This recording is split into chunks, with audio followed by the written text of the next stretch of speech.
I want to begin simply by acknowledging that I'm talking to you from my house, which is in the traditional territory of the Onondaga, or the Seneca people, one of the 6 nations of the Haudenosaunee Confederacy, and that this land was taken by force in 1779 and has been occupied ever since. Today, I want to think about the connections between bodies and land and labor, and the ways that we construct boundaries to reinscribe and reinforce the difference that my colleagues have so eloquently analyzed. And I'm really grateful to be going towards the tail end here and be able to kind of build off of some of that. I think it would be easy to start with the border wall, Trump's appeal to nationalistic and ethnic white supremacy as the foundation of his candidacy and now his presidency. That's easy to understand. It's easy to understand how walls and borders regulate the definition of citizenship. I want to ask us to do some more complicated thinking about how we police boundaries of public and private, citizenship and isolation, and especially about the intersections of disability and race. Before I begin, I think it would be useful to think a bit about the concept of the American dream. Although the term itself wasn't used until 1931, the concept of the unlimited potential of the individual to achieve success was written into our foundational documents. The Declaration of Independence, as we all know, declared that all men are created equal and have a right to life, liberty, and the pursuit of happiness. Or as Langston Hughes, who's one of my favorite poets of the Harlem Renaissance, writes in his poem, "Let America be America again. Oh, let my land be a land where liberty is crowned with no false patriotic wreath, but opportunity is real and life is free. Equality is in the air we breathe." In this ideal America, all are free to pursue happiness, a pursuit that is powerfully linked to capitalism and its idea that we earn our rights through hard work. Although we've heard from members of City Council and others in this community that everyone here at HWS is trying to destroy our community by teaching Marxism, I'm actually going to largely set aside a critique of capitalism itself for the center of this argument today, though you can probably find it in the margins. What I want to look at in this talk is the way in which the very opportunity to pursue happiness through labor and the assertion of will has been denied to specific groups of people throughout our history. Or as Langston Hughes goes on in his poem to say, "America never was America to me." As Professor Slade noted at the beginning of this event, whiteness was constructed to differentiate those who had power over those they enslaved. And part of this project was to deny humanity to the enslaved in order to justify the inhumane treatment they were subjected to. Given that the American dream grows out of the ideal that all humans are able to improve their situation through hard work, white Americans had to dehumanize the Black people upon whose labor they survived in order to protect that very ideal. This practice of finding ways to define certain Americans as subhuman has been central to the protection of white European wealth and power from the beginning. This is the origin, for instance, of the idea that to be American is to be white, a line of thinking that continues to this day in both the birtherism that faced President Obama and the white supremacist arguments that are currently falsely claiming Kamala Harris is not an American citizen.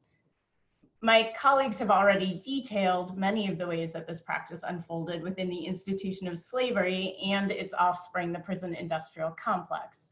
I want to simply supplement this work by thinking about the ways that white supremacist cultures use disability as another mechanism by which to deny humanity and therefore shut people off from the American dream. While I'll get into just a very few statistics later in the talk, I want to start with a case study from the 19th century. In the early 19th century, the Cherokee Nation communally owned land in Oklahoma, which supported all of its citizens. The communal nature of Cherokee Nation ran counter to European obsessions with property and individual wealth. This led Senator Henry Dawes to believe that the US government actually needed to impose individual property on Cherokee citizens in order to inspire them to work harder. And this was also simultaneously used as a mechanism for the US government to steal Cherokee land. the US government divided up the land and assigned these parcels to individual Native American citizens, a practice known as allotment.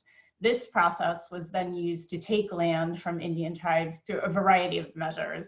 And I encourage you to listen to all of episode 5 of Rebecca Nagel's outstanding podcast, This Land, to learn more about that history.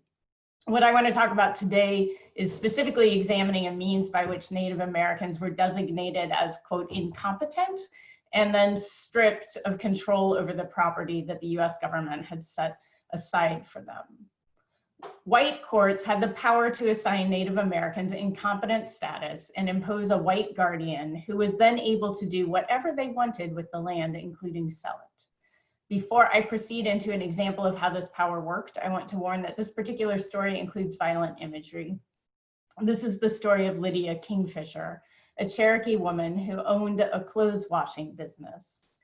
Kingfisher was full-blooded, an assessment of Indian heritage that was imposed by the US government based upon ancestry. That's not how Cherokee Nation determined citizenship.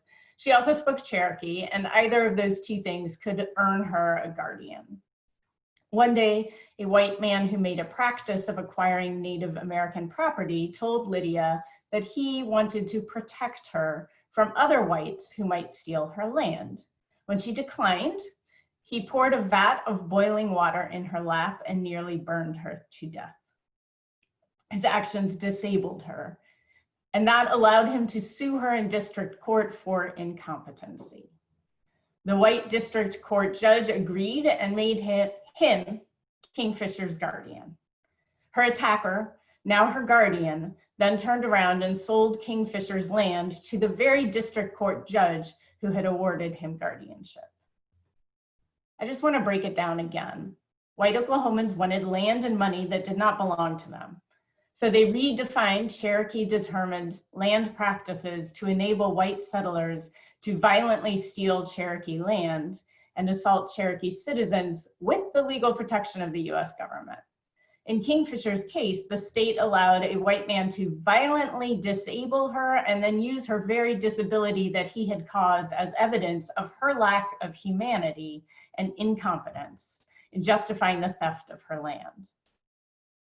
Although this is only one example, it is representative of a number of trends in the 19th century to deny disabled Americans the right to freedom and the American dream. Or to put it another way, there was an increasing linkage of the ability to work with ideas of citizenship.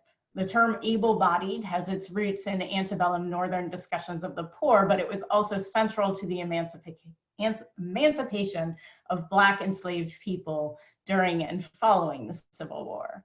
Beginning in 1862, Black people were allowed to flee slavery and seek protection in Union Army camps as long as they were able to perform arduous labor like digging ditches, caring for the wounded, cooking meals, laundering clothes. The end of the Civil War brought official emancipation to all enslaved people, but many disabled Blacks were unable to actually leave the plantations on which they had been enslaved or the conditions of their enslavement. Given the physically challenging and cruel conditions under which they had labored in slavery, it seems here too, white Americans disabled as a means of capitalization, right? There is a cruel irony in the fact that although one of the ways people, especially people of color, are defined as disabled is by their inability to work, while also that definition as disabled often places them in situations in which their minimal care is predicated on performing free labor for the benefit of those who provide it.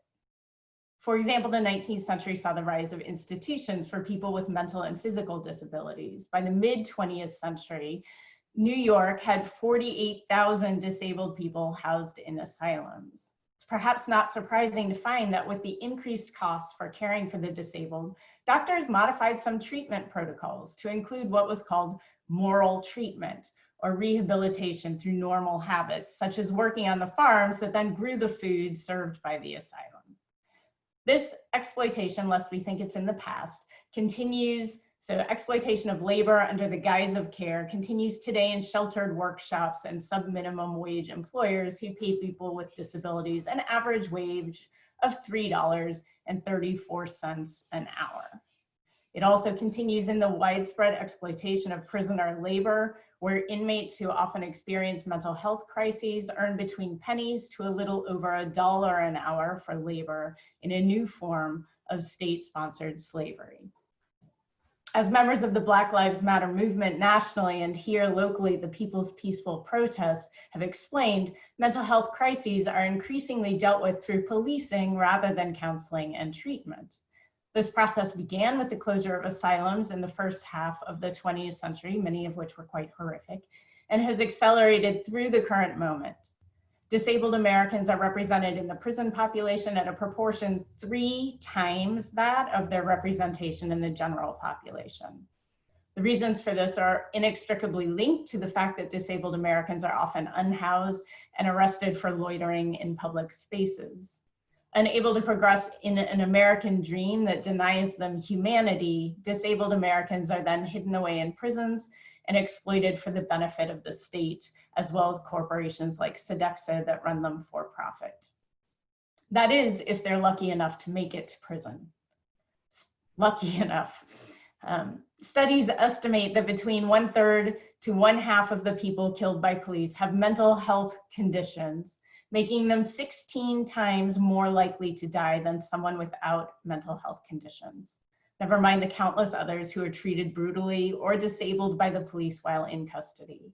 Once in prison, those with disabilities are often denied medicine or access to services, or rendered subhuman and locked away from human contact in solitary confinement. I want to close with a horrific case study close to home.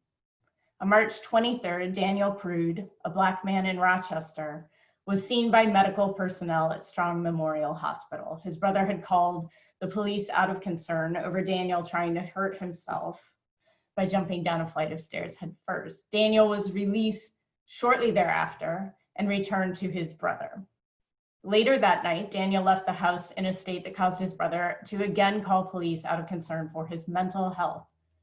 Prude was found minutes later, naked and bleeding in the streets. Police placed a hood over his head, handcuffed him, and pressed him into the street with a knee on his back, all while he was naked and unarmed. It was a frigid night in upstate New York, 32 degrees to be precise. And not once did officers try to care for this obviously hurting fellow human being. Instead, they looked at his naked body and deemed it subhuman, worthy of no dignity, no words, no compassion, just a violent attempt to render silence. Prude died 3 days later. The full horrors of his death were withheld by the state for 6 months before they were released to his family and from his family to all of us. Which takes me back to Langston Hughes' reflection on America. For all the dreams we've dreamed, and all the songs we've sung, and all the hopes we've held, and all the flags we've hung, the millions who have nothing for our pay, except the dream that's almost dead today.